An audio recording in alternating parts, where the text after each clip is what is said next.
Oh, hi! Jeff Kreisler, funny money from, Madrid! Let's get to some of this week's business news now.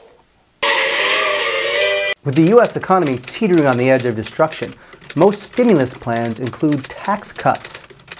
You know, trickle-down economics, which is when the rich urinate on the poor. The major presidential candidates have all offered their own economic plans, and despite nuanced differences, they all basically boil down to one simple idea. Elect me and I will stimulate the economy with billions of dollars spent on my really sweet inaugural party. Woo! Woo! Speaking of taxes, in Wesley Snipes' evasion trial, the actor said he's not required to pay taxes. Besides, he's traveled into the future. He knows that Bush's cuts to become permanent and devastating. Which, of course, is why he became a half-human, half-vampire vigilante in the first place. Steve Jobs introduced a new laptop and iTunes services at Jonestown. at the Macworld Expo. Then, after serving everyone small cups of Kool-Aid, he disappeared in a cloud of sulfur. Ooh. General Motors has invested in a company that will produce ethanol from standard municipal waste, or what you and I know as local politicians. Citigroup lost lots and lots and lots of money, adding, "Whoops, sorry." So Citigroup lost about $10 billion, but was also quoted as an expert saying that the economy has not yet bottomed out.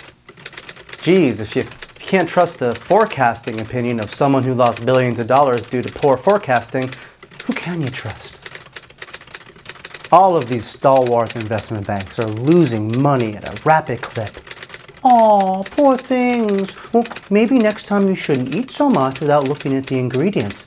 You know, read what's in those subprime investment vehicles. That's why you get a tummy ache, because you eat too much of our desperation. The video game industry is developing a political action committee.